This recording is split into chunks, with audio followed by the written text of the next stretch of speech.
I just got 2 Dulcimers in the mail, both from Terry McCafferty. One is a diatonic and one is a chromatic. I want to open them both up. I want to see how they sound. The only difference is one has more frets. And then I want to compare the diatonic to the one I've been playing the last 6 months or so. Here they are. I'm not sure which is which, so I'm going to take a peek.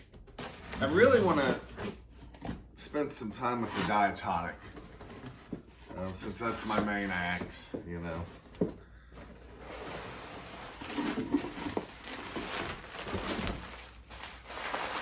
Looks like a new case. Terry's been shipping Dulcimers in hard cases often, but they're a little hard to get hold of right now, like a lot of things. So I'm just gonna take a peek. Is this diatonic? This is not diatonic. So that leaves only one thing to do. The dog barks at boxes lately. I don't know what that's about. If there's a box in the room, he runs to me for protection from the box. All right, here we go.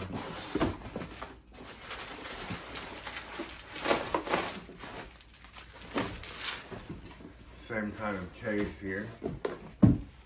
Don't be scared of the box, Brecken. He's freaked out. Cats love boxes. I guess it's good that we all have different hobbies in the house. All right. So, I'm gonna put this thing in my lap and try it out. Oh boy. You know, opening up a new Dulcimer, it's such a serious border between fantasy and reality. You know, when you're thinking about an instrument you want, and then you get that order in and you end up waiting for a while. And in your mind, it looks perfect, it feels just right. In your imagination, the sound is just stunning, you know. What do you find when you open it up? You know, the worst thing, of course, is that it has been crushed at some point, you know. It's exciting. Let's see what I got. I love the smell that wafts out. It smells right. Oh, cool. He's done some new things. Yeah, that looks good. I'm going to give you a closer look, but it looks really good. It looks really clean. He's put his initials up here, that's kind of neat. Some pretty wood on the headstock. Let me give you a closer look and let's hear how it sounds. So you might notice it's 4 equidistant right now, and that's something that can be easily changed. I'll talk about that later. No 1.5 fret. Simple markings.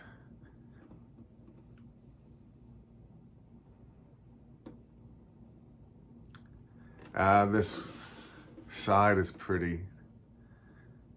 Notice the initials there. Look at that back. That's neat. I still don't know much about wood. I don't know what to call it. But I do, as far as the figuring and stuff. But this is a redwood top, cherry back and sides. And it does have simple pickup in it. There's a K&K twin spot right here and here. And this is gonna be my acoustic, so I probably won't be using that pickup a whole lot, I'm guessing. It does have a radiused fingerboard. I don't know if you can see that curve there. I can't quite get over here. Just a slight curve on the fingerboard and the frets. Let's see what this thing sounds like. Let's tune it up.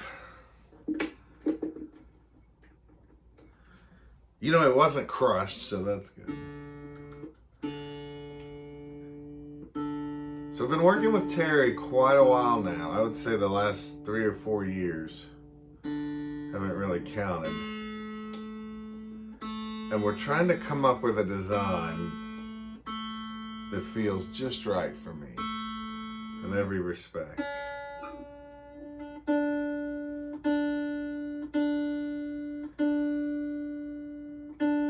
These are new strings, so it's going to take a little time for the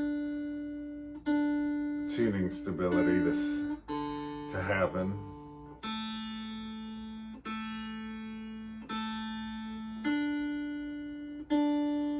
Now what I've found with dulcimers is sometimes too much volume from a dulcimer. It seems like the tone and the balance of all the notes tends to suffer. I certainly don't want to say that's always the case. But on Terry's dulcimers, we've been looking for a balance between tone and volume. And also, you know, some dulcimers, you strum them up and they sound one way, and as soon as you fret them, they sound very different.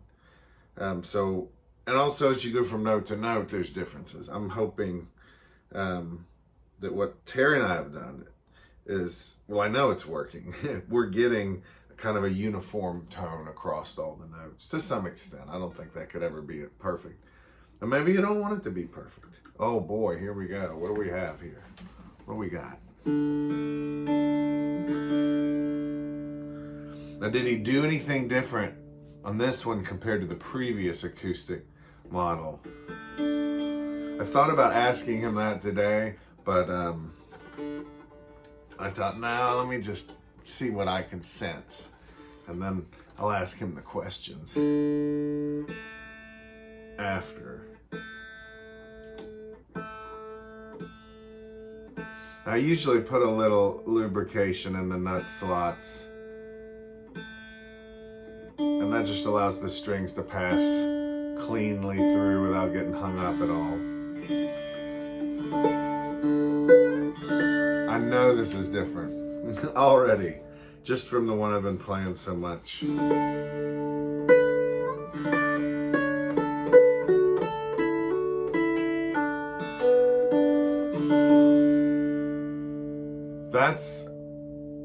That's a bigger sound. It's louder, it's warmer. Let's talk about this string arrangement real quick. I've got 4 equidistant. Now, the way the nut and the bridge is set up, I can take the string off its closest to me, and I can space the other 3 strings out a number of ways. The first way would be the way most dulcimer players are spacing their strings. And then there's a slightly more narrow version, and then a very narrow version. And what I've been doing lately on my McCaffertys, when I want to do 4-string, which is not all the time, you know, I've got this. And what I'm doing is often just ignoring the string closest to me. I don't try to strum it. I don't try to fret it. And that's been working out pretty well. I'm also sometimes just loosening this and setting it over here. But I'm experimenting with 3 strings most of the time, a lot closer together. And that benefits the right hand for flat picking, cross picking and stuff. Before I strum it, and I'm gonna keep checking the tuning here, I do wanna compare this to the one I've been playing, which is, it looks very similar. Huh.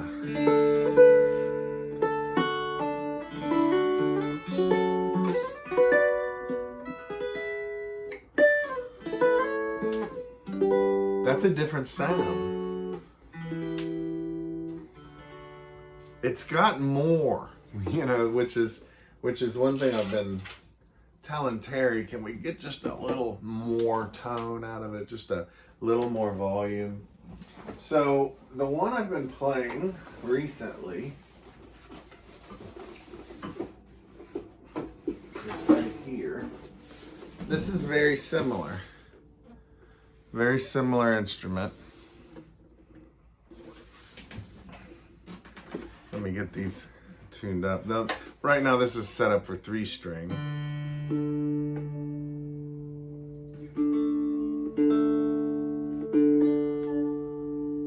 Not really fair to compare this. Well, and you know, this instrument actually is from last November. And it actually says November of 21.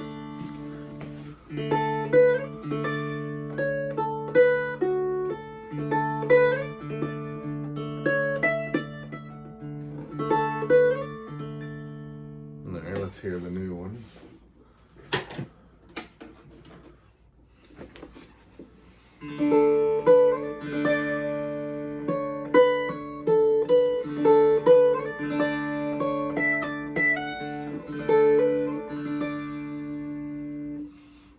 A little warmer, a little more resonant. I want to compare using a pick a little bit. So I'm going to, I want to hear the bass string. I want to hear what this bass string sounds like. So I don't want to drop one of these. Very easy to do. You know, busting that brand new instrument in the first day somehow. Dropping a paperweight on it or something. Also, I've got older strings on this older one. This is the older one.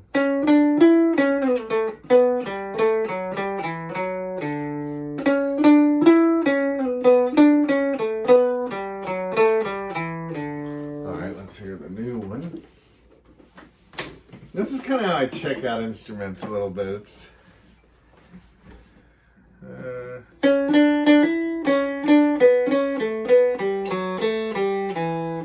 now that's brighter. I suspect part of that is the newer string.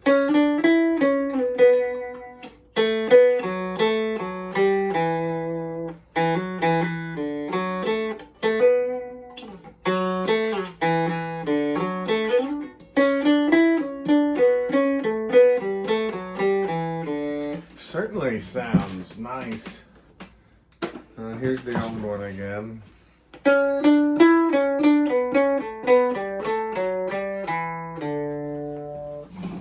Yeah, so the newer one doesn't seem to have a little more of a bass quality to it. You know, the bass frequencies are pumped up a little.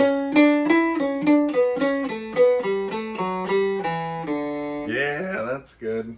I'm going to strum the old one, just like a regular dulcimer strum.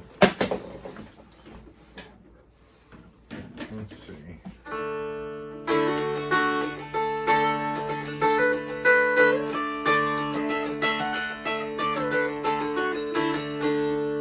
Strum the new one. Now the new one's got the 4-string. I'm going to actually try to ignore the string closest to me, so I'm just hearing the 3.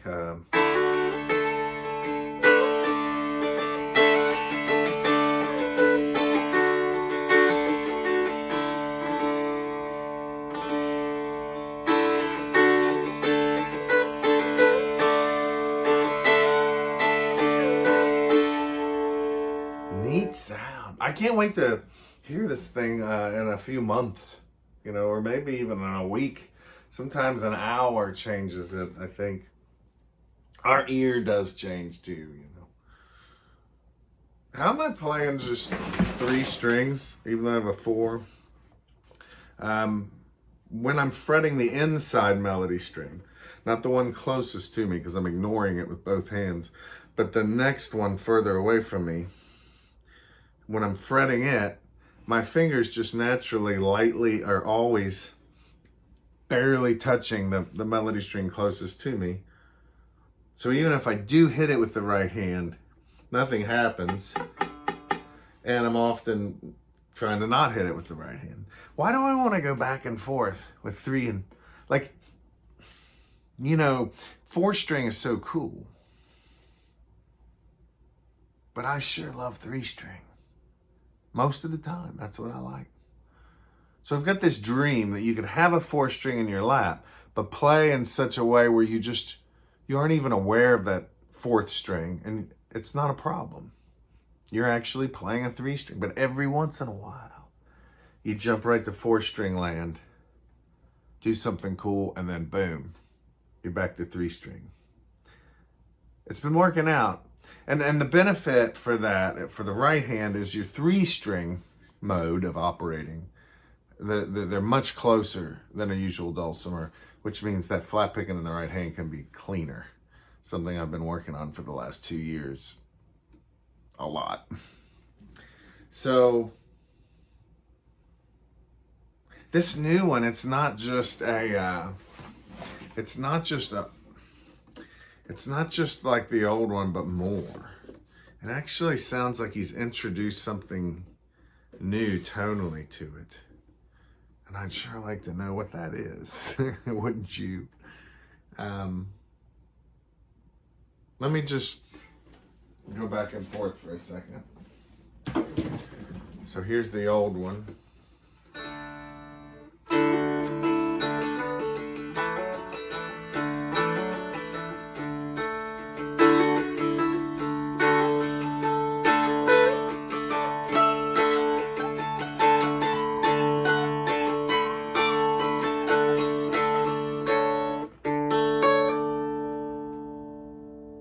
Okay. And the new one. Let's see what we got here.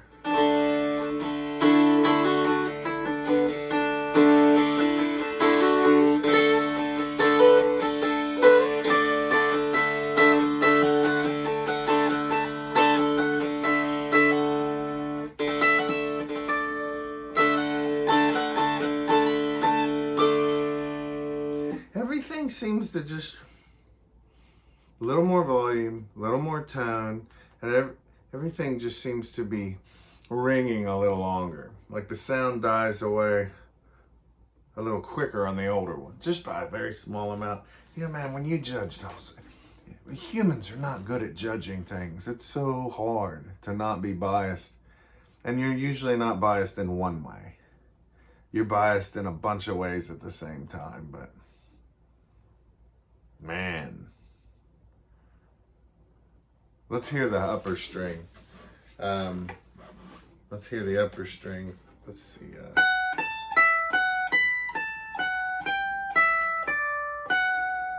And again, on this older one that I'm getting ready to play, the strings haven't been changed in a few months. It does make a difference.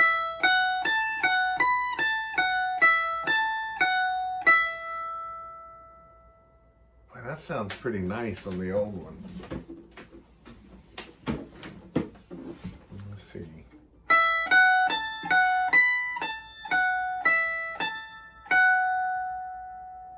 Very similar, but something's a little different.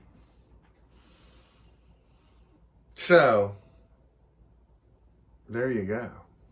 Thank you, Terry McCafferty, for this new diatonic acoustic. I'm really pleased to hear that there's more going on sonically. And I look forward to playing this in and hearing what it sounds like after it all matures a little bit. You know what? Before I end this video, I want to check out the chromatic. It's supposed to be exactly like this one, just has some extra frets on it. Oh boy, here we go, chromatic. I love having a chromatic in my life. It's like having two cars, and one of them is, you know, for driving on the road, and the other one is for driving through creeks and up hills and stuff. Oh, I love that smell that first pops out. Always have. I'm going to go ahead and make sure this is in tune also. Sometimes, you know, when you got brand new strings on, just kind of tugging them back and forth a little bit can save you some time and getting to that point where the tuning is stable.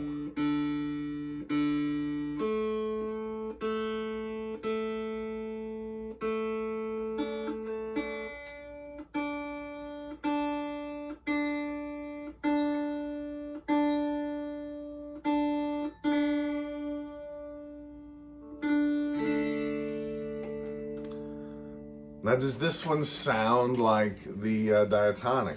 Terry said they're exactly the same. It's just this has more frets.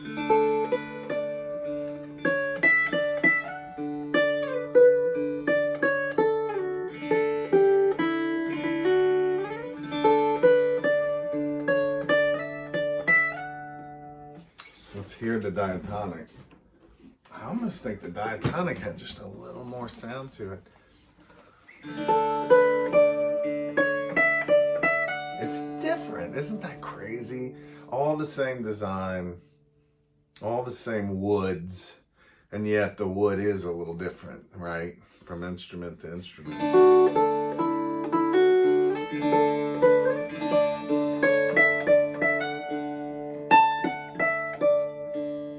Back to the chromatic. I'm playing the same notes, by the way.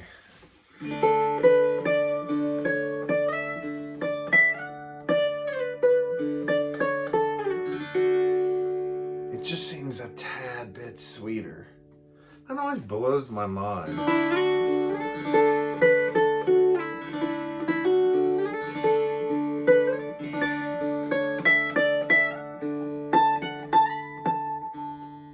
Very similar sound.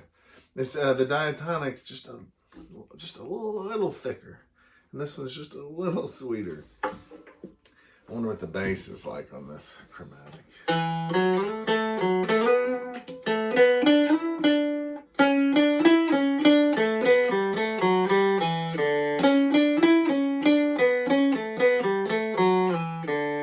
Let's hear the diatonic on the bass. If you've made it this far in the video, you truly are a dulcimer nerd.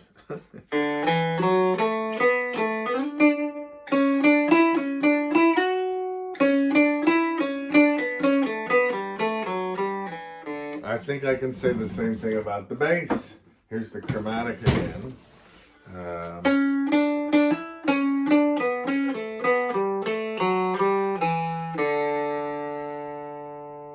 Just a little sweeter, and the diatonic's just a little more full. Pretty cool. The diatonic, for those of you who are new to this, what do you get? Well, you get some extra notes. You can roll your third on your D major.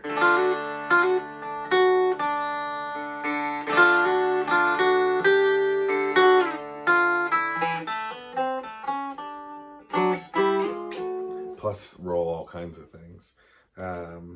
Neat.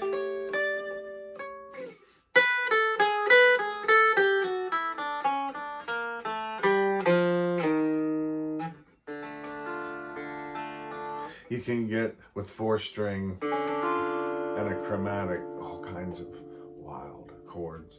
Well, Terry, man, I look forward to seeing how these age. Just like, not just like wine in a bottle. If you think about it,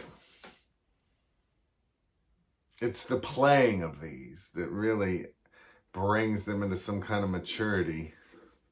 Some of that process is myth, and some of it is real, and I don't know the difference, but I know that I'm going to enjoy playing these in. This video would be great if I ended with some cool playing, but I'll tell you what. I'm just going to end it, and I was in Vegas. Can you believe this? Listen, I got to tell you about this. We wanted to see Vegas, you know. I think I didn't end up gambling more than $55, and I ended up leaving $100 up. But that was like 5 nights there. But really, we went to see Horseshoe Bend, and we saw the Southern Rim on the Grand Canyon. We went to Zion National Park. We did a lot of stuff. It was kind of a West trip. But in the process, the hands have not done much for the last 10 days or so. I'll tell you what. I'm going to spend a little time getting these things warmed up. And I'll let you know what happens soon. Thanks a lot. I'll see you around.